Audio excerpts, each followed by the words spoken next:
Coming up on this week's show, Dead Island 2 proves to not be a shambling, rotting corpse. Valheim comes to Xbox Early Access. Martial law goes full Bruce Lee in the latest character trailer for Tekken 8. And Capcom's Spotlight event shows off the Anthem and Dino Crisis crossover of our dreams with an open beta for Exoprimal.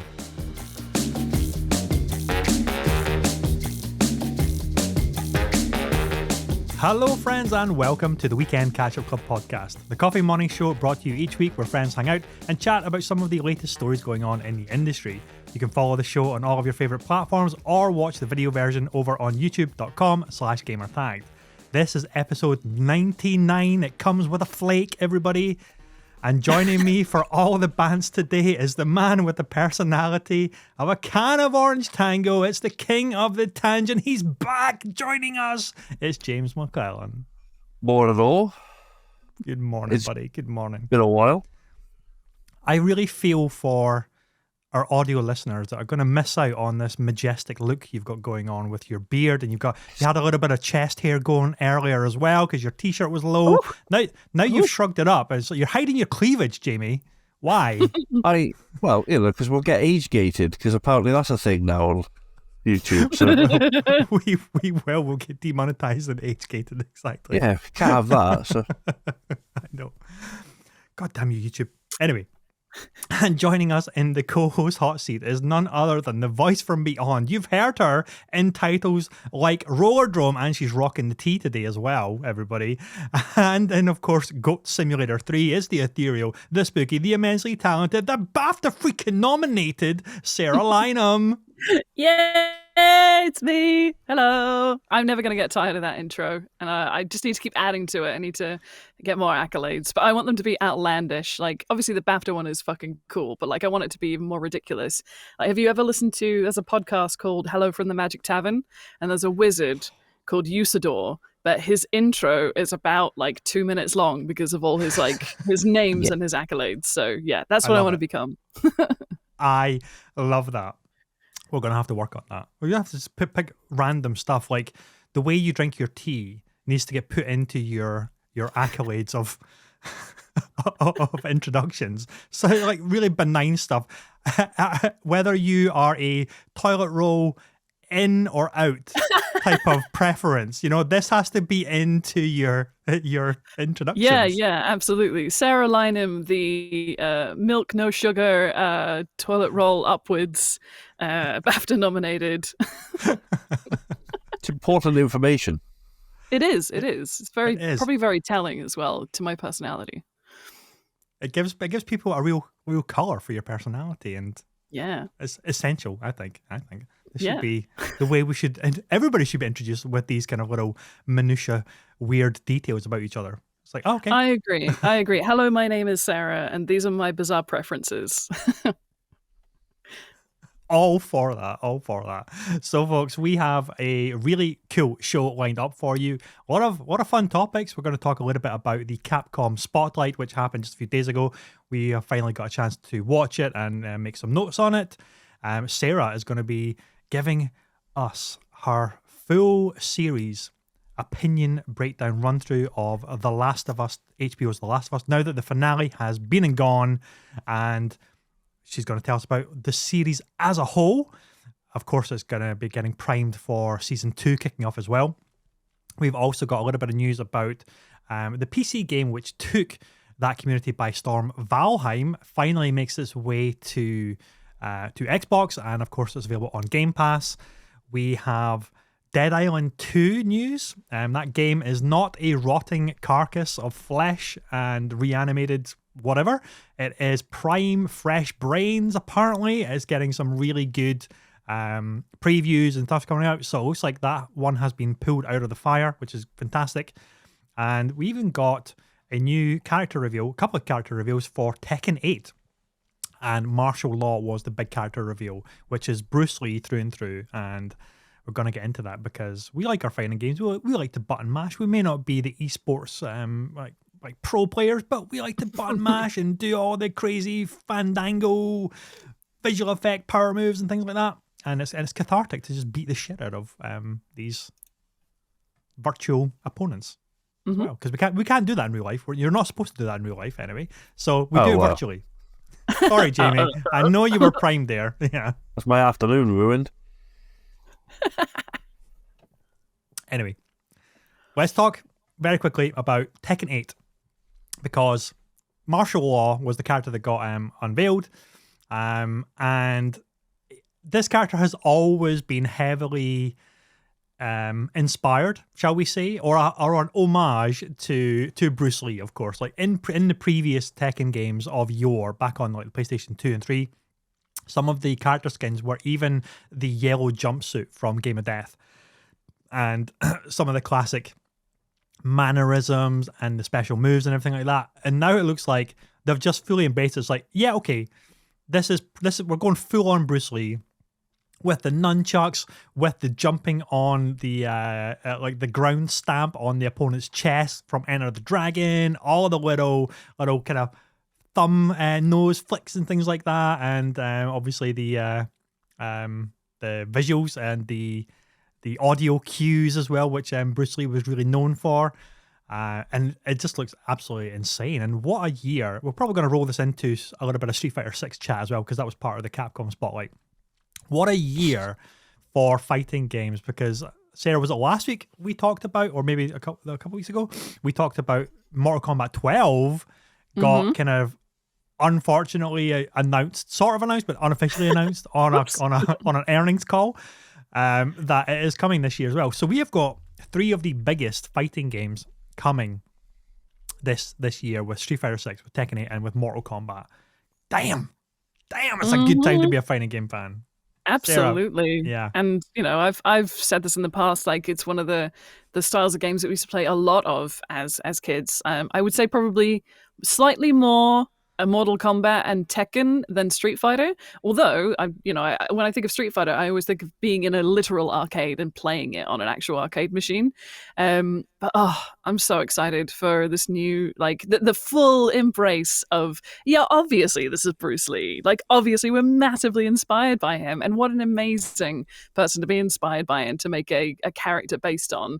Like even some of the like facial expressions, if you like look into it, like sort of side by sides of actual videos from Enter the Dragon, like it's like they literally went almost facial capture level of like detail in terms of what they're doing with martial law, and it's so cool.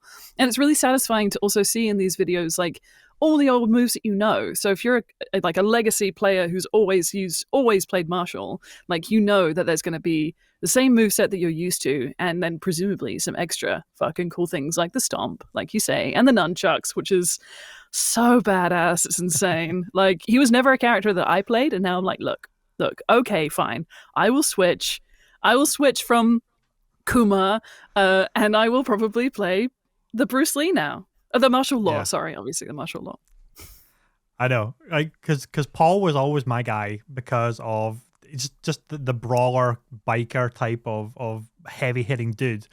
But when you see Bruce Lee or martial law do the little 1-inch punch move, you're thinking, it's just so cool, and it used to send your opponent flying. Very difficult to pull off. I could never really get there with it a lot of the time, but on the 1 or 2 times that I did manage to pull it off, I think, yeah, fuck you, yes, did it, I did it. You suck. And obviously I lose like crazy, but anyway, I got the move off, and that was all that mattered to me. I didn't care about anything else. Oh, first of all, Yoshimitsu or bust. But boo. My brother always played Yoshimitsu, so I was like, no, I was cheap. That triggers me. That triggers me. Yeah, cheap character. I loved him. But no, I watched that trailer this morning. That was when I finally watched it. I hadn't actually watched it yet, and I was a little bit not quite entirely awake. And I'll be perfectly honest, when I saw Martial Law trailer, I was like, there's no way they have put him in the game. Because all I could think about was a series that used to be on Channel 5 with a guy called Samo Law, who was like a gentleman of carriage. And the whole point of the series was that he was surprisingly good at martial arts despite being large. And I loved it. I was like, wow, really? Because that was niche. And then my brain came back to me. And then I watched Bruce Lee for a couple of minutes because it's literally Bruce Lee. I love it. Yeah. So it was, yeah, it looks fantastic. It's very polished and it's very pretty, and the movement is incredibly fluid. It looks very real, like it's not, and it looks solid as well. Like it's going to feel really good punching people in that game. So yeah, I'm very, very impressed.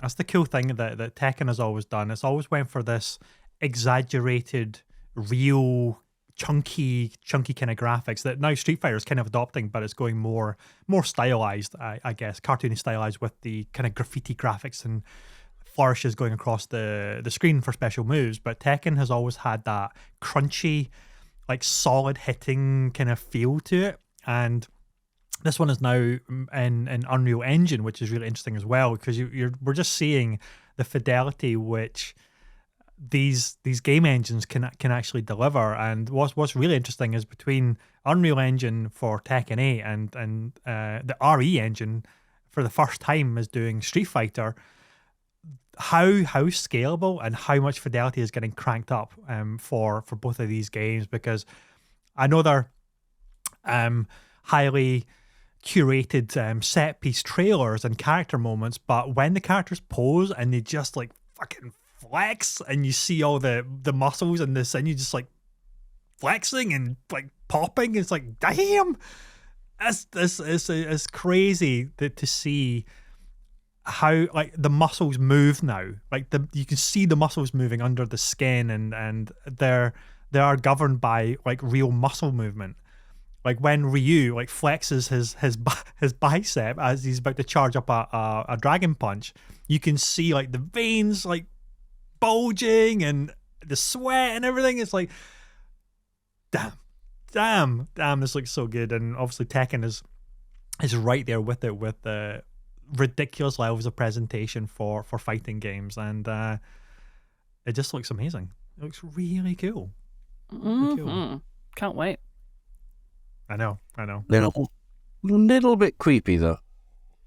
There was the one takeaway I had from it was a little bit creepy, because when you see martial law flex and it's corded muscle across it, and it's just and I was like, I shivered. Like, the man looks like corrugated iron. Like, no, it's not. It's too real. Like, very impressive, but yeah. Yeah, it makes me wonder what Mortal Kombat 12 is gonna bring to the crazy visuals, because we talked about this. I think it was last week. My mind is kind of all over the place now, whether it was last week or 2 weeks ago, about how photorealistic do we want ripping somebody's spine out to look like? You know? Very. One thing I will say that I don't think fighting games have ever really done, whether they should go this route or not, is as the fight goes on, I want to see bruises and cuts on the opponents as they're getting the shit kicked out of them. I would love to see that. Like, as the longer the match goes, it's just like, oh my god, it's like I don't have Guile's perfect hairdo anymore. It's like all messed up. He's got like bruises and stuff like that. I don't know if they do that or if they're trying to do that with the new ones, but I'd love to see that kind of thing. It's like, yeah, they have like ruptured lungs and broken ribs and things like that, but maybe that's a little bit too real for. This is just gaming. It's for kids, right? We can't have that. I mean, I don't know if Mortal Kombat's for kids. Not anymore. Although I would have been 12, 13, I don't know, maybe, when I was playing Mortal Kombat 2 on PC. Yeah. It's my favourite fighting series. Mortal Kombat always has been. So I can't wait to see what they're doing.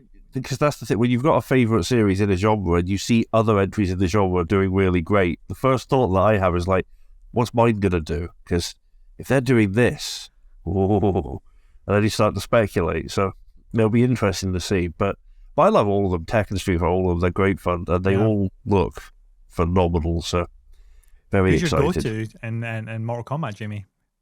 Oh, Sub-Zero. It was always Sub-Zero. Classic, yeah. He's really good. Yeah. Just loved him. Or Scorpion, to be fair. Like, I mean, the swapping it out between the two essentially mascots of the series, really. But Scorpion on PC, I did know all the moveset for and special moves on keyboard, which was a fucking nightmare. But I think I can still remember some of them as well. Yeah. But yeah, love those games. Yeah. I always liked Raiden. I liked fire and electricity and Yes. being able to like that kind of flying move, that horizontal fly move across the map and stuff like that was really cool. Yeah. Still suck at all of them, like really badly, but when you break their legs and stuff like that, it's just cathartically fun and Oh yeah. shouldn't be celebrated, but it's just really good time. No, I love those games. Although Liu Kang, I loved Liu Kang. He was another one that I really enjoyed. I loved the bicycle kick, like fantastic move. But obviously there was an audio cue when he did it, which the legend around our schoolyard was that what he was actually saying was, "What do you think you're doing with that doggy in your bed?" Because we could never make out what he was saying. Yeah, you go back and listen to it, you'll never want to hear it again. So there were a lot of myths that grew up around the Mortal Kombat series. Like the only reason that Smoke exists as a character is because it was believed that there was a background character. It was just a shadow, like a silhouette that you saw in one of the levels. And the rumor spread that if you did all these different things on a Tuesday when the moon was full, and if you were, bathed in the blood of a virgin, then you would unlock Smoke, this secret ninja. It didn't exist. And then but it became such a prevalent urban myth, they introduced him into the game. Amazing. Wow. That's good. I love that shit. Weird community that sprang up around Mortal Kombat. It's lower, there's deeper than Dark Souls and more cryptic than Dark Souls or that kind of stuff. That's amazing. Insane. That's impressive. Very strange. But, oh gosh. Yeah. And obviously, off the back of this, the Capcom Spotlight had some fantastic new additions that they're obviously heavily promoting Street Fighter 6. What I think is impressive about Street Fighter 6 and this particular entry is how they're doing the commentary. They're making a big deal out of, we have this announcer joining our game. And whilst I'm curious about how it actually functions in practice, I think it's pretty cool that it's like a dynamic commentary based on what you're doing, because obviously you're not playing live. It's not an esports competition, so they can't see exactly what you're doing, but it must be using some kind of AI smart algorithm with loads of different sound bites that they've recorded and knowing when to play that sound bite as you're doing it, or like a split second after you've done it, or maybe as a general, this fight is going really bad for this character or this player, so play this bank of conversation. It's really interesting, and I'm curious as to how it's going to play out when you're actually playing. Is it going to be super distracting? I think you can turn it off, which is obviously fine. But if you're online doing it and stuff like that, I think it could be really cool, because then you think you're part of one of these esports tournament when you're just playing with little Jimmy down the road who's kicking your butt and he's only 8 years old. Well, that's what happens to me all the time anyway. But I can feel like an esports competitor that's getting my ass kicked on a grand stage. And I also liked that they had the captions for it, like the subtitles for the commentary. Now, as a player, that would be super distracting because the player isn't going to be reading those, but they're obviously thinking about for all of the streamers out there that want to be broadcasting this stuff so the viewers can watch it and still see like the captions and things like that, which is really cool.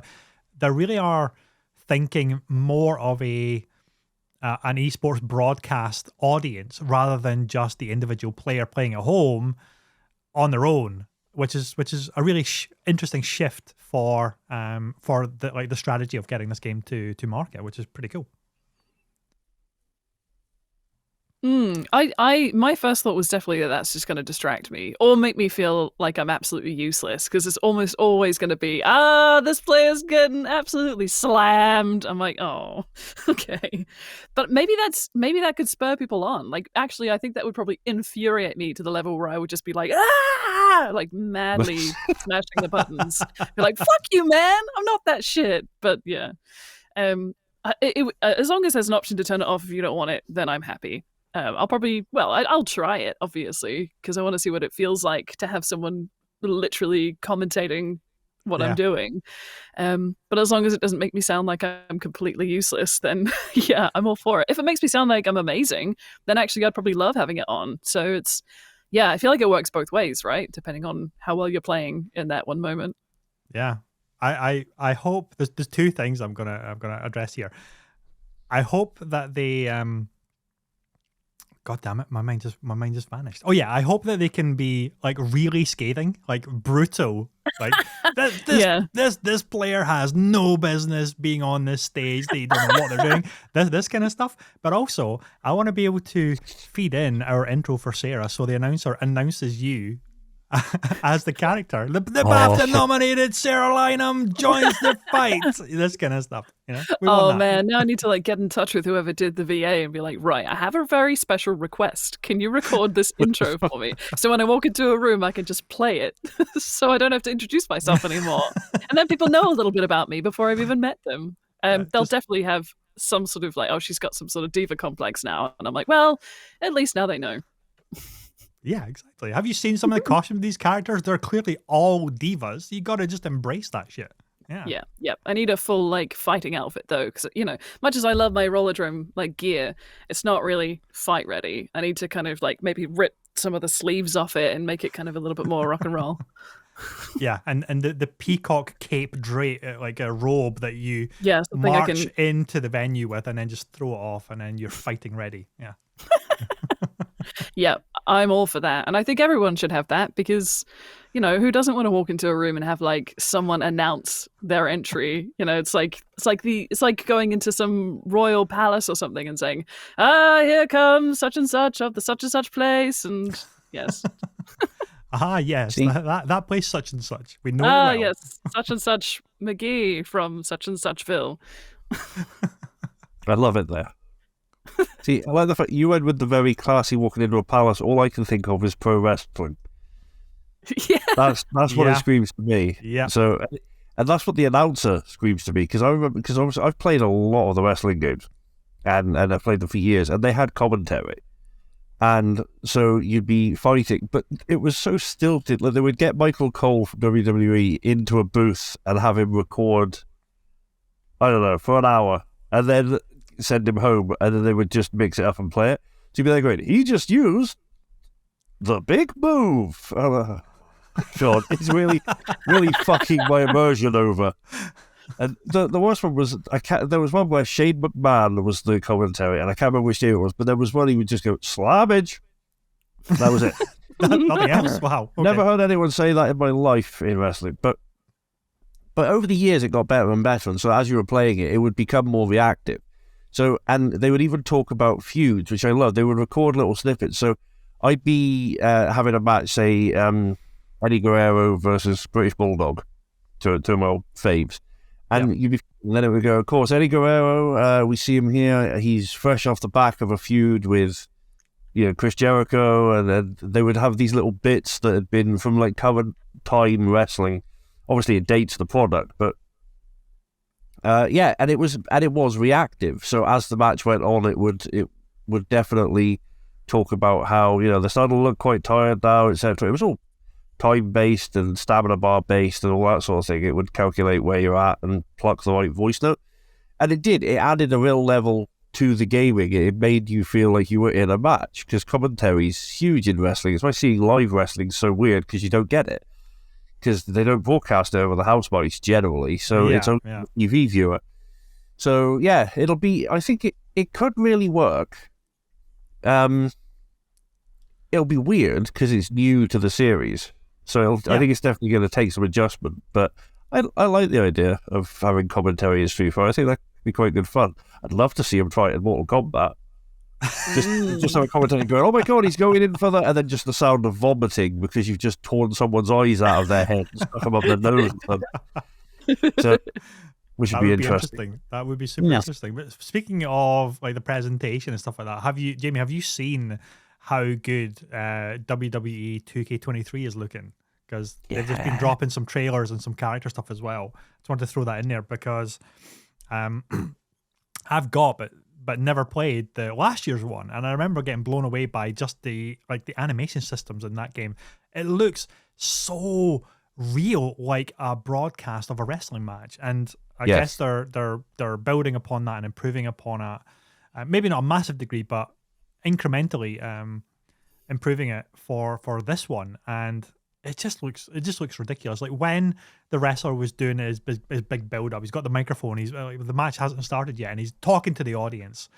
The only thing that really looks bad in the game right now is the audience just looks garbage. The audience just does not look good at all. They always do. They really need to invest some, I don't know, resources into like making the audience feel a bit more populated, a bit more dynamic, not so low poly. But anyway, the actual wrestlers and their movements are so good. So he's like lip syncing, he's talking to the audience, he's smack talking about the opponent coming in and things like that. And then the match starts, and you're thinking, am I just watching a wrestling match at this stage? Because it's so good, and it's the way the animation blends together with the different grapples and the moves and everything. It's like, Jesus, like whatever your flavor of fighting game. And I guess we could probably put a wrestling game into the mix genre of fighting games, because it kind of is. It's like you're well catered to across the spectrum, whether it's like Smash or whether it's wrestling games or whether it's like Street Fighter or Tekken. It's like this year is going to be wild for all of the different types of experiences that you can just throw people and maim people and get a chair and smack them about the face with it and all this kind of stuff. Yeah, it's going to be good times. Oh, yeah. It's weird with the wrestling games, though. Like for me, because I've stopped playing them over the past few years. Just so many games, and wrestling games for me were always something to play with friends, around your house and stuff as well. And obviously, I moved 600 miles away from most of my old gaming crew, so I do all my gaming online these days. So it's a little bit... And the online for the 2K games was traditionally garbage. Okay. Very responsive in your reversals in wrestling games, and it's got just a little bit of online lag, so you could never get a reversal to pop off. It was a nightmare. Whoever had the best ping wins the match. Job done. And it was very frustrating. So they've done a lot to fix that, but that was something that sort of took me away from that side of it for a while. But yeah, with the wrestling, the one thing also is that they've moved towards more simulation, so they are very real, and there isn't... You need an arcadey wrestling, a slightly more arcadey wrestling game where you can be just a little bit more stupid with it, because that's where some of the fun lies. So they did have the Superstars games and stuff where those were over the top. Like those were like playing Street Fighter, but with Ultimate Warrior and Hulk Hogan, and it was insane but fun. So yeah. But yeah, but it looks fantastic. I mean, I'll definitely, at some point, I'll try it. I try all of them eventually, but... Wasn't there a game, like, I don't know, was it called something like WWE Blitz or something, which came out just a few years ago, which was like that, like, they've got, like, massive bobbleheads, and it's like a kind of cartoony, like, fun, arcadey John Cena and The Rock. I don't know if it was any good, though, but I got quite excited about it, because I thought, this is like NBA Jam used to be, where you're playing as Jordan, he goes for the slam dunk, but he goes like 200 feet into the air. The ball is on fire, and he slam dunks it. Like this kind of stuff. That's what I want for an arcade wrestling game. Would be really fun. I don't know if it was Blitz or not, or what it was called, but I remember it coming out, and it could have been trash. I have no idea if it was any good or not, but it looked kind of fun. I think Blitz was the mobile game.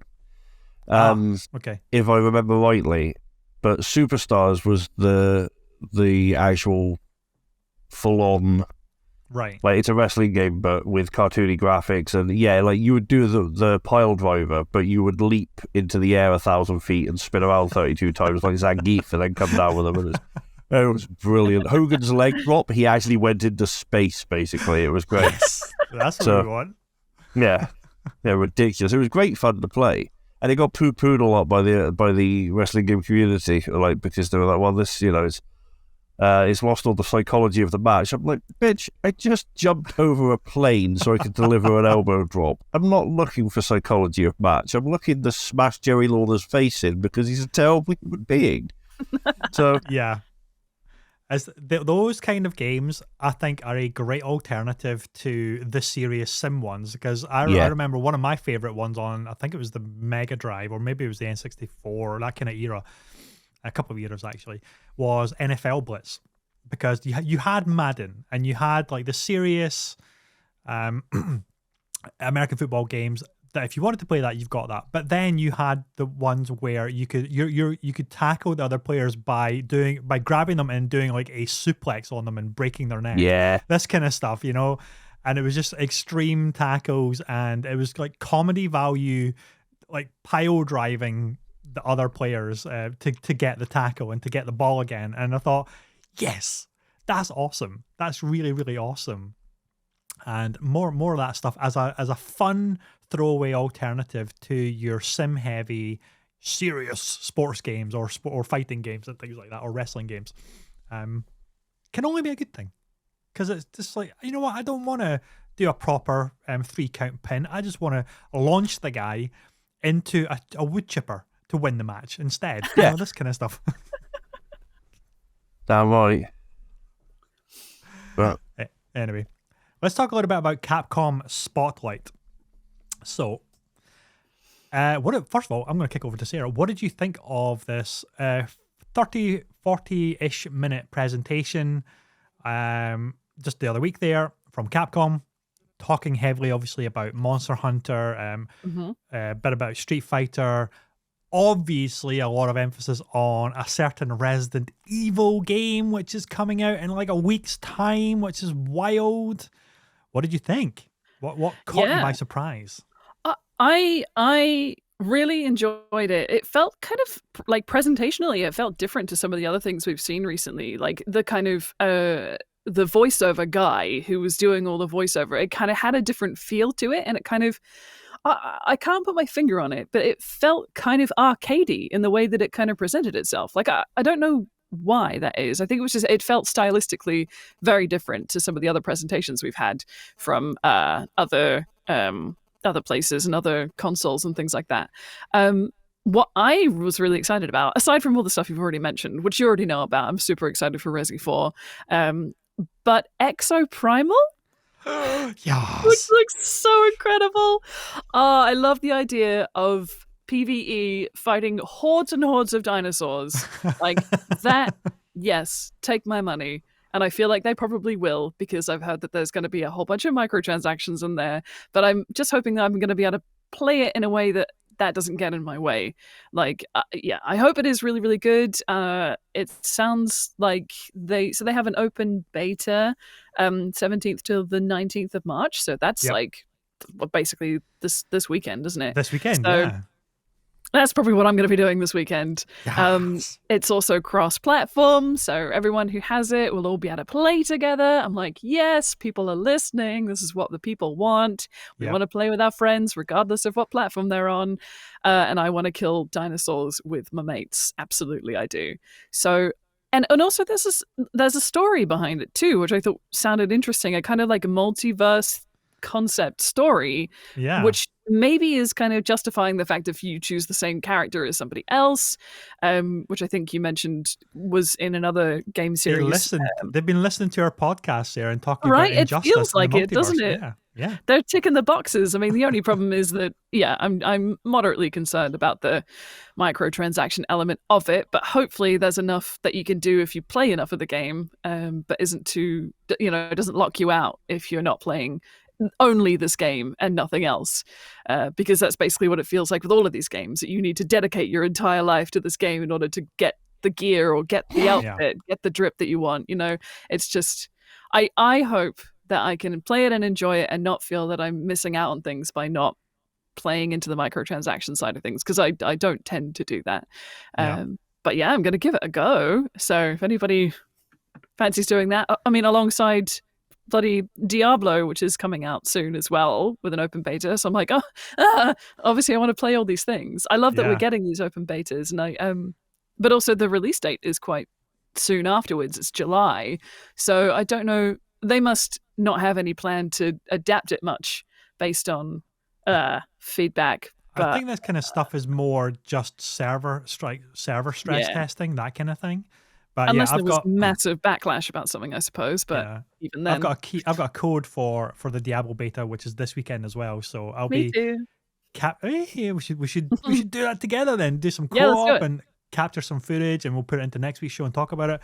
But Let's then do there's it. an open beta next weekend, so everybody can really like hammer the servers and get their characters ready for the launch, as you said. But Jamie, Exoprimal, Anthem, and Dino Crisis together. Yep. What could go wrong? Nothing. It's a perfect game. Game of the year, 10 out of 10. Don't need to play it. Probably won't.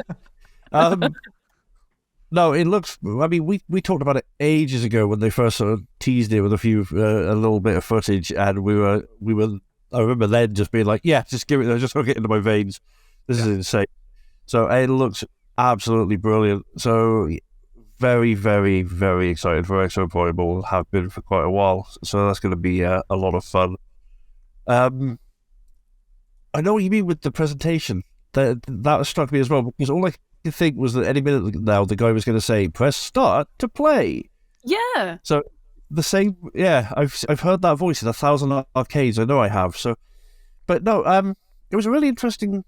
Yeah, it was a really interesting show. And Exoprimal was probably my with the exception of Resident Evil 4 remake, because obviously Resident 4. But Exoprimal was the one that I'm most excited by, I think, because that I've been waiting for a while, and it looked great. There was one other game that took me, and I've already forgotten the name of it, which is terrible. But with the Ghost Spirit... Ghost Trick, yeah. Yeah. That looks really interesting. Hmm. So I might have to give that a shot, I think, if it's on... I forget what platform it's on. I think it's coming to everything. It's definitely coming to Switch and PC and things like that. I don't know if they mentioned Xbox or not, but I think it's coming to most things. So, but you're well served on PC as you always are. Yeah. So you won't be stuck. And that looks super interesting. It like a little narrative adventure ghost story, and I was surprised because it seems like this is a remake or a remaster or something. So the game has already like existed somewhere, but maybe only in Japan. I'm assuming. Maybe it didn't come to the West at all. I'm not too sure, because they're talking about we've redone the graphics, we've redone the audio and the music and everything. It's like, has this been out before? I've never heard of this before, but it looks really cool. Yeah, he mentioned in the narration, he mentioned this port has had, so it's obviously, it's floating around somewhere, but yeah, I've never heard of it, but it looks cool. Looks like you got a nice little storyline going in that, but it's got that contraptions type feel of you have to make this move and that move and that move to. Yeah. So that looked quite interesting. So I popped that on the playlist. Yeah, the narrative but it's not twists and Exoprimal. turns have potential, because it seemed like you're kind of solving different deaths or murders. But so if you save one person, you'll change their narrative and their story. So maybe there's a lot of things that can be like different types of endings, different twists and things like that. You can really mess around with the narrative. So that's gonna be good fun, I think. It's weird. Having not heard of it at all, it must have a fan base, because they said they've rearranged all 37 tracks. All that. That's the kind of thing that usually pops up when people have been clamoring for a re-release or remake or port. Never heard of it in my life. I need to go away and look this up, because it's slightly irritating. I have no idea what it is, but yeah. So. It looks good. And just a final one for me. I'm kind of agreeing with all of you. RE4 looks amazing. Exoprimal is definitely the one that's caught my attention. But to Sarah's point on the microtransactions, yes, it is a concern. However, there was like a 3-frame shot of one of the mech suits, which looked very tanky, chunky, very curvy. And all I could think about is this is a sci-fi futuristic version of Sigurd of Katarina and his onion suit. And from Dark Souls, and if that is a DLC skin that they want $5 to get, I am totally there. I want to be Sigurd of Katarina, going as dinosaurs rampage toward me en masse. You've got me. If they do stuff like that, absolutely I'm gonna fall for it. And like that's half the problem that I have with microtransactions is I'm like, oh, that's really cool. I wanna have that outfit. It's yeah. Careful. It's all Fortnite's fault. Like, Yep. those bastards have such good skins every They single do. time, They do. all the time. Yeah, Pray for my bank account. I know. Gosh. Yeah. Thoughts and prayers. Anyway, thoughts and prayers to our wallets. Absolutely. Please. We can't take it anymore. Speaking of wallets, or the lack of not needing to go into your wallet, Valheim came to Xbox Game Pass. It was originally supposed to come out last year, but it was delayed. But it's now on PC via PC Game Pass, Steam, Microsoft, Humble Stores, and Xbox consoles. And this is from Game Informer. Valheim is still coming together in early access on PC. That remains the case on console. It's part of their game preview program, but you can access it obviously, or you can just, I think it's like $15.99. You can buy it if you don't have Game Pass as well to get into the early access. The game became really popular in 2021 for its unique setting within the survival genre, and simply put, the game's a great time too. It's like Norse survival game, and it has this aesthetic that is like super low poly, but somewhat insanely beautiful, dreamlike quality to it as well. And I haven't had a chance to dive into it, but I do want to check it out, and hopefully it's something that we can all play together as friendos across like PC or Xbox, and just jump in and see what it's all about. Jamie, have you're a big PC guy in the show. Have you had a chance to check out Valheim at all? I played quite a bit of Valheim, Yes, and fucking love it. Like, okay. it was really good. It very buggy because I played it when it launched, and very buggy. We kept getting kicked out. We were having sort of quite a few issues with getting it. But all understandable bugs for a game in early access. Yeah, nothing horrendous, just frustrating, causing a few issues. But no, brilliant game. We were able to build a big house with storage and beds and different levels and a bar. We put in a bar, and build. Please tell me you had a loot and camp. you were the bard. I sadly do not believe there's a loot in the game, or at least there wasn't when I was playing it. So, but we had you could build yourself quite the encampment. You could build a wall around your house, and you can keep yourself safe from. There's all these little beasties that are attacking all the time, so you can build yourself a really good settlement. We were working on that, and then there's dungeon crawl type elements to it. You can go off and find these different dungeons, the things you have to do. You explore the world. You can build rafts and go out sailing across the. There's loads to do. It's really, really good fun, and there's summonable bosses that you have to take down, and yeah, it's a really good game. And then because of the bugs and new games coming along and all of that, everyone kind of fell away from it for a bit, and we haven't been back yet. So I'm quite keen to get back to it, and have another blast and see what they've updated and fixed recently, because I haven't played it for some time. But yeah, definitely worth checking out. I really, really, especially if you enjoy a good survival game, building game, like adventure element to it type thing, then yeah, definitely worth a play. Awesome. I'm really looking forward to it. It might be, if it wasn't beta weekend extravaganza of Diablo and Exoprimal, it probably would have been my priority. That, and trying to tear myself away from another run through Bloodborne and Wolong, which I'm just besotted with like crazy. I love those two games. Too many goddamn games, but I do really want to. I'm apprehensive because something like that will get its hooks into me, and then that'll be all consuming, and it's a slippery slope, Jamie. It's a slippery slope. Yeah, games like that always pull me in, and then that's the only thing I want to play for a while, which is difficult. Like, me and Al are currently playing Stranded Deep, and apart from doing my Valorant games and my desperately trying to claw my way up to gold, the only thing I really want to play at the minute is Stranded Deep. We've built quite the ship, and we have many adventures ahead. We have to go fight these sea beasts. So yeah, it's got that element to it. Valheim is definitely an addictive one. Yeah. But I would, definitely, I would recommend anyone check it out, and we should definitely build ourselves a little cabin in the woods somewhere. That sounds good. That sounds really good. Yeah. And Sarah, what was that game that you mentioned that you wanted to throw into the show, which I've totally forgotten about? Oh, it's Was the new IP from the Dead by Daylight crew. yeah, What is it called again? It's something about building. it's like She building says, being traps or really, something. really Isn't excited it? about stuff Yeah, and then forgetting what it was called. Meet Your Maker. That's what it's called. yeah. So it sounds really cool. Essentially, you can either be, well, you could probably be both, but like your choice is you're a builder. So you either build the biggest maze you can imagine, and then players will try and get through the maze in order to acquire the resource that's in the middle. So Right. you're either defense or offense, and if you're offense, you're trying to get through this maze, which could have anything in it from just loads and loads of winding, confusing corridors to these insane traps that like attack you from either side, or like crush you, and you get absolutely splattered. And if it's from the Dead by Daylight crew, so yeah, there's gonna be Yeah. blood. It's gonna be messy. And then there's like summonable like little lackeys that you can send out that can help defend your area. There's Okay.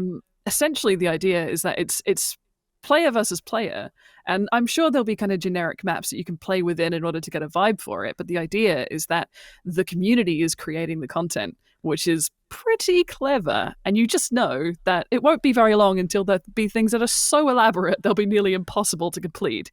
But hopefully they'll be able to rein it in, and you'll find some really good maps that are actually traversable and actually Yeah. a level of challenging that's good, but not in a way that you're like, it's literally impossible to do this. I'm just getting like slammed on every single side. But it looks Yeah. very, very cool.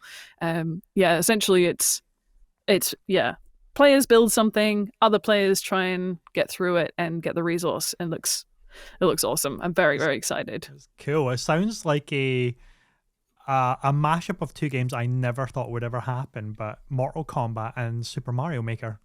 That's what it kind of feels like, right? You're creating Yep. these death-defying levels, but it's like a platforming game, avoiding all of these death-defying things and traversal mechanics, and obviously a bit of PvP, I guess, in there as well. Yeah. It sounds freaking wild, like really wild. I mean, with the community making the content, let's place your bets. How many days after release until the first penis map? First day, For less than easy, 1 day, easy. yeah. yeah. Probably the first submitted map. Let's be honest here. Yeah. Maybe they've already gone, you know what, this is absolutely going to happen. So it's one of the pre-gen maps. It's just a base penis that you can sort of build upon. We've gifted you a penis, and you can do with it as you will. What do you mean we're cancelled? But I tried to think. I love the I just saw concept really of this cool. game. I love the concept because I remember playing Prince of Persia: Sands of Time way back in the day, and I used to think, who the fuck built these? Who put these contraptions in this palace, in this world? Who? And then now we know it was the Meet Your Maker team. This is how these are created. If you want to get through this palace of doing backflips and avoiding spikes and spinning blades and all this kind of stuff, it's the same people, the same lower bound people. Yeah. This is I where it am comes from. curious. I'm really curious as to how they're going to tackle the concept of, people who can, people who create mods who know how to make things to the level of which it's completely impassable. Like them, that I wonder Yeah. if there's going to be any restrictions in place in terms of what you can and can't put next to something. Like you can't put 20 traps all in a row because you physically cannot move through that many things. I don't know. Yeah. Or if it Well, looks like I know- there are traversal tools for the players, so maybe that. Yeah. Well, I Maybe know that's the way Super around. Mario Maker has a caveat to submit your level. Is like you have to have done it. You have to have proven that it's passable before you can submit. So Okay. you can't just do any old shit and make it totally impossible and ridiculous. Like you have to say, okay, this is the start point, this is the end point, this is the level, it's wild and crazy and ridiculous. And you may have to have ninja skills, but if you've proven that it can actually be done, then that's a part of the approval process to submit the level. I'm pretty sure that's Mario Maker that does that, or another one that does it as well. I would imagine they'd have to have something like that to say, This is just going to, like, it's a broken level at that point, and you're just going to piss everybody off because the only way to do it is to die. And you can't, it's literally impossible. So there may be something to say, no, you have to, whatever you create, you have to show that it can be done. Even if you are the best player in the world and nobody else can do it, at least it can be done. So yeah. I think there's a co-op element to it too, which sounds cool. Ooh. Yeah, so if the map is particularly challenging, maybe send your friend in past all the traps, and then once they've all been activated, you waltz on through.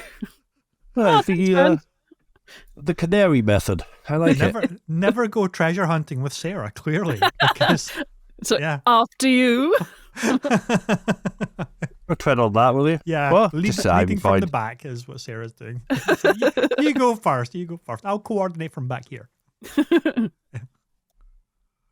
That sounds really cool, though. And do you know when it's coming out at all? April, I believe. So very soon indeed. Yeah. It's coming out like the entire year is getting front loaded with really great stuff. It's wild, absolutely wild. Okay, let's talk a little bit about Dead Space 2. Sorry, not Dead Space 2. Dead Island 2. Beg your pardon. Definitely not Dead Space 2. Dead Island 2. This game, talk about the worst possible development cycle. If you thought Duke Nukem Forever had a terrible development cycle, then hold my beer, because Dead Island 2 is I think taking that mantle. It's gone through 3 or 4 studios before we are where we are now, and for better or worse, it is coming out, I believe it is at the end of April, coming out to all platforms. And what is super encouraging is that it seems to be hitting its stride, and from some of the previews that are now dropping, it's turning out good, like really pretty good, which I was genuinely surprised about and worried about, because the original developers of the original Dead Island, they went off, they abandoned the IP, they went off to make the Dying Light IP. Dying Light 1 and 2 have come and gone, took it in a much more kind of serious tone, but they definitely perfected the melee the first-person melee combat, first-person platforming, free-running, and we were wondering and nervous about, well, where does that leave Dead Island, and who are the developers that are going to be picking up this mantle? And unfortunately, it went through, I believe, Deep Silver, Techland were the OGs, then it went to Dambusters, and I believe Sumo Digital had it at one point as well. I think Dambusters is the latest one that are ushering this to release, and it seems like they've held on to the that pulp schlocky B-movie horror movie kind of vibe to the tone, and it's very kitsch, I guess, with the colors and the style of it, which is great, which is exactly what it needed to do. It shouldn't have tried to do any kind of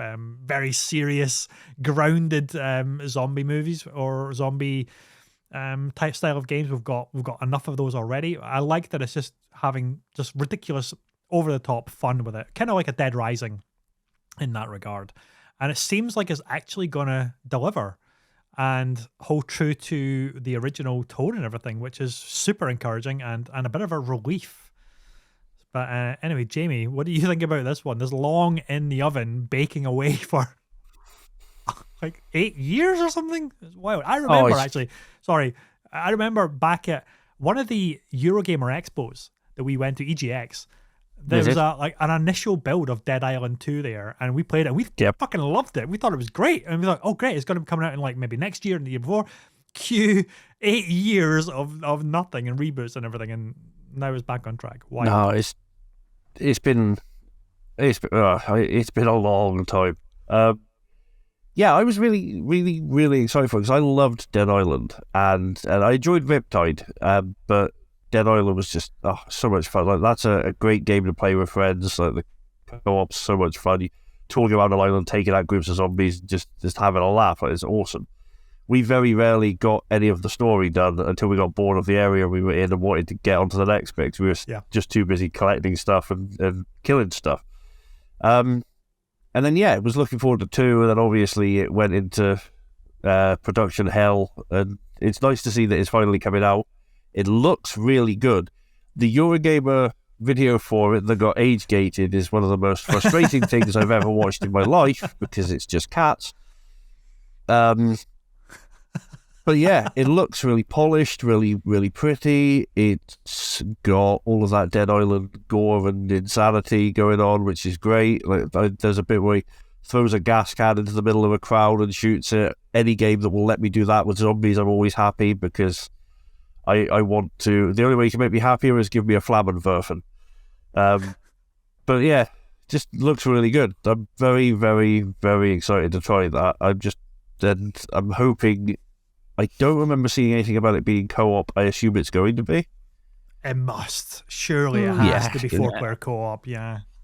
If they drop that from the series, that would be a big mistake, I think, because it's one of the main selling points of Dead Island was the playing it with friends. So, but yeah, no, I'm excited to see what it plays like. It looks really good.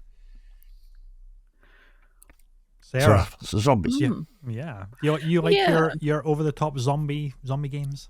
I do. So I've not played the first Dead Island, but I have played. When I was watching it, I was like, "Oh, Dying Light? No, this is not Dying Light." But it feels like Dying Light because it's got a similar vibe to it. And I'm gonna be completely honest here. I've played both Dying Light and Dying Light 2, and I find them a bit like. We play a lot of it because the group of friends who have been playing them, we have a great time when we're playing together. In fact, I think we make the game better by being a team. Whereas there's the story and some of the acting's a little sketchy, like it's not great. And it's always like, oh, you want to progress? Go and fetch this item for me. Oh, you want to progress? Yeah. Hey, go and fetch this item for me. It just feels like they just dress up the same mission as a fetch and return kind of thing every single time. Well, that's what it feels like anyway. Or clear this area of zombies. And these seem to be, there's only kind of like a small handful of different kinds of things you can do. So I'm hoping that Dead Island 2 is a little broader in terms of what it has to offer. But I love this kind of B-movie, the like fancy colors and stuff. Like that is way more appealing to me than this kind of really like stoic kind of game that Dying Light is trying to be. Like, I think it's great that they're trying to give it pathos, but I got kind of bored of that after a while. And I like the idea of like literally putting my fist through the skull of a zombie and its skull just cracking, and that's like perfect. Or having electric Wolverine claws and tearing a zombie to pieces. Like that looked incredible. Like that sounds really cool. And it has very similar elements to Dying Light, which is great because it will feel nice and familiar. But I think for me, it will feel more exciting than when I was playing through Dying Light. So I'm very, very excited for just the kind of level of crazy it seems to achieve. Like this heightened kind of over the top. And I'm like, yeah. I'm here for it. I'm here for that. It sounds great. I'm very excited. I think that's one of the downfalls of Dying Light. Is it's a series I really, really like, but being so grounded compared to Dying Light, you've lost the sheer fucking hilarity factor of just mashing up zombies with a baseball bat, which you've jerry-rigged like a cattle prod to, and then you've wrapped it in barbed wire, and then you've got a voltage charge going over it, and when you swipe it, they just go like they explode into red mist, or they get like shocked across the room, and then they're just like convulsing and ragdolling kind of thing from the electrical current. It's just the sheer hilarity factor, and that I think that hilarity factor for zombie games has been missing for a while.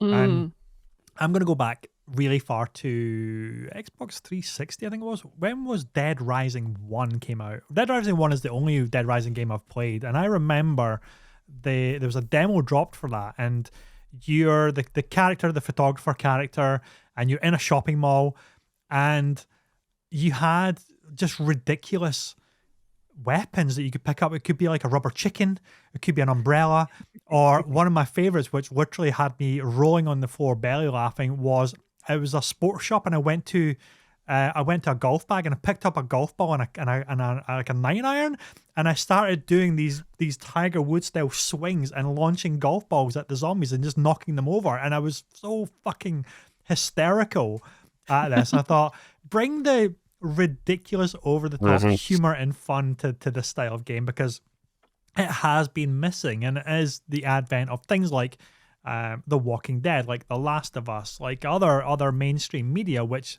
has wanted you to take the zombie genre really seriously. And it's great for those contexts, and it's even good in Dying Light. I really enjoyed the first Dying Light. I haven't quite clicked with the second Dying Light, but Dead Island 2, I just want it to be a raucous good time, just ridiculous entertainment, so funny. And if we can all play together, I want to say, Sarah, look at this shovel that I've managed to fit a circular saw to, and I can swing it around 360 degrees and kneecap all of these zombies. And then you get your jerry-rigged weapon out, which is something totally random as well, of just bodged together different bits that you've literally duct taped to it and fitting batteries to it. I'm thinking, this is so funny, and it's just so ridiculous, and it works because of that. And from all of these previews, it seems like the game is very much a throwback to like before games got super complicated with loads of features and loads of things that you can do. So it's like, no, I just want to smash zombies and wear their entrails over my, like a necklace kind of thing, and just like reclaim downtown LA, or is it Miami? I think it's Los Angeles actually, or they call it Hell A for the puntastic crowd out there. I know. But if it's going that direction, great, because we don't actually have zombie games that are filling that niche, and it'd be good to have that back. Yep, seconded, agreed. I'm really hoping it fulfills, that little gap in the market that we feel like we have at the moment. 100%. Okay, last topic of the show, Sarah. It's all you, because you're the only one that's seen it. The HBO's the Last of Us series is done. You said you were going to take the day off and watch it all. I have been unable to take the day off to watch it all, but the only vendor that I've seen actually has the whole thing available to buy, because I wanted to own it, is Apple TV. So I've got it. I've got the whole season on Apple TV ready to go. Nice. But Jess, my amazing wife, will not let me watch it on my own. So I'm at the mercy of her schedule, as well as my schedule, as well as the baby's schedule, which is the priority, so we haven't been able to watch it yet. But it's done and dusted. You've watched all 9 episodes, I think it is. I'm itching to get started and to marathon it. How did the finale go, and the season as a whole? Tell us all about it. What was your verdict? So I am going to gush for a moment over Ashley Johnson. Well, that sounds that's not what I meant. Not literally gush.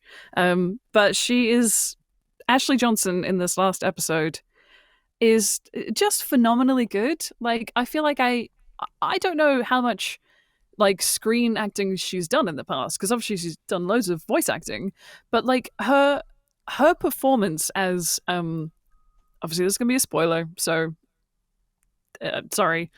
Yep. But she plays Ellie's mum, and she's pregnant with Ellie at the start of the episode, and you see her running into this house, which I believe is an Easter egg for the house that they end up in at the very end of the second game, and it's so it's completely empty, and she's knocking on the door and no one's answering her. You can hear zombies are very, very close, and she's also going into labor. So she goes into the door and she goes upstairs, and it's all kind of very, very terrifying, and she's literally about to give birth, and a zombie runs into the room and she manages to kill it, and it's all very, very, very, very tense. And then baby Ellie comes into the world, and there's a whole beautiful moment with Marlene. And I just think that Ashley Johnson, obviously the absolute perfect casting for this moment, just pulled it off with this kind of with the emotion that you come to expect from who played Ellie in the original game series. Like her, it was great hearing her voice as well. I was like, oh my god, it's just Ellie, she's back. Yeah. And it was this beautiful kind of love letter to the game series, having her as that part. And yeah, her performance was stunning, amazing. I mean, it feels I wouldn't even be able to say that it was the best thing in the season, because there are so many incredible performances. But it was a beautiful moment. It was so nice to kind of build that little bit of backstory in for Marlene as well, and give a sort of justification as to her intensity, which we already know exists, but we kind of get to see this scene. You can see why she then acts in the way that she does later on in the episode, where there's this kind of moment where she knows that the greater good is more important, and we want, and unfortunately it means Ellie has to suffer the consequences of that. I don't know how much I should be saying. I mean, everyone should go and see it, so I don't have to be vague, or play the game, or both. But yeah, it's been a roller coaster. I know there's been a lot of, and I've said this before, there's been a lot of kind of splitting of the room in terms of things that they've changed, and things that they like. There's a whole kind of, oh, they've gone so woke with the casting, and I'm like, yeah, but have you played the games? Like, they are, without wanting to kind of use the word woke, like they're open-minded games. They're games where they have LGBT plus representation in them. They're games where it's actually important to have other races represented in the game. Like, and that's important for the world because it is literally America. So obviously you have loads of different races and creeds and sexualities and identification. Like, I just think it's weird that anybody's even remotely going, oh, they only cast that character as black to kind of like make a point. It's like, no, they didn't. No, I genuinely think that the developers of the series, the TV series and the game, it's important to them to have representation. And they had opportunities to do even more of that with the TV show. So they were able to cast Joel's daughter Sara as a mixed race girl, which is amazing. I didn't think it took away anything. If anything, it just enhanced the character. It was great. And then there was a moment in episode 5 where the young boy, was deaf. And I was like, well, he wasn't deaf in the game, but that was such a beautiful choice and terrifying to be deaf in the zombie apocalypse. You can't hear things coming. And there are so many great moments. You raise a really interesting point there about the casting of Sara, because in the game you just assume Joel is a bit of a redneck. He's a Texan. He's there's not much backstory, real complicatedness to his personality, but expanding that character in these ways for the TV show, it changes him as a character. It gives him more depth as a character and his backstory, just by doing something seemingly simple but has a profound change on the character as well, and really adds to the flavor of that character. Yeah, absolutely. And I think that it informs the way that Pedro Pascal has played Joel as well, because his Joel is quite different from Troy Baker's Joel. In fact, that both of the lead characters in the TV series were told not to play the game. So the idea was that their version of the character they present, obviously, there's a director there, there's Neil Druckmann there to make sure that they understand the nuances and the specificities of the character that are important. But they didn't want them to just replicate existing performances because, well, you don't want that anyway. If you're doing something organic that is, it's an adaptation of what the game was, then let them add things to it, let them embellish, let them build this world and make it richer. And I think that's exactly what it's done. It's built upon what was already incredible and made, and I've said this before, some of the best TV I've seen in a long, long time. And I think for a lot of people, the third episode, the one with Bill and Nick Offerman's performance in that, is just mind-blowingly good. Like, if you don't watch anything else, even without any context, you could watch that episode and your heart will break because it is absolutely stunningly good. And anyone who says otherwise or goes, oh, but that wasn't part of the story, it's like, go back and play the game and tell me that wasn't a little moment that was alluded to, because it was. Sorry. Just because you got to actually meet Bill in the game doesn't mean that the slight changes anything about his personality. I think Nick absolutely nailed this performance, and I would say that is the absolute highlight of the series for me, is that episode, and probably the DLC episode of in the mall with her friend Ellie, and that was that was stunning as well. But yeah, I've not been so emotional watching TV in a long, long time, and I've now got to the point where I've like prepared, like I've got a little box of tissues. I'm like, I'm ready. I know I'm gonna cry. I got some chocolate ready. I know I'm gonna need this to recover afterwards. Yeah, it's spectacular, and I'm so beyond like chomping at the bit for season 2 and where it's going to take us. Yeah, because they announced that season 2 was going to span multiple seasons, so that's exciting and really interesting, because the nature of being a game, they had to truncate a lot of the timeline to make things move, well, in a faster fashion. But I think with the series and the nature of the story of part 2, they can spread everything out and really embellish and expand upon all of the different things that happen in 2, because 2 is a big game. It's got a lot of big moments, and there's a lot of new characters that are introduced as well.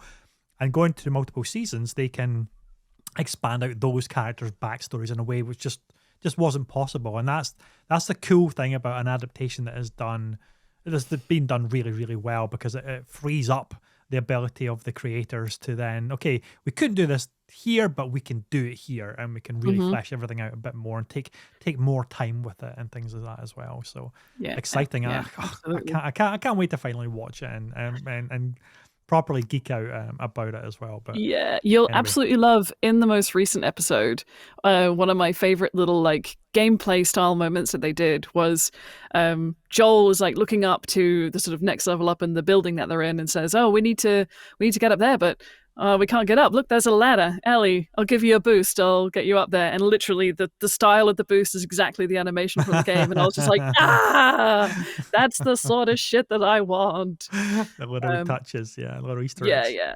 Just before the iconic moment with the giraffe, which initially I was like, wait, is that a real giraffe? And Connor, who's watching it with me, goes, no, that's just really good CGI. And I was like, I think that might be real. And then, it turns out it was. They actually filmed that section of the episode in a zoo.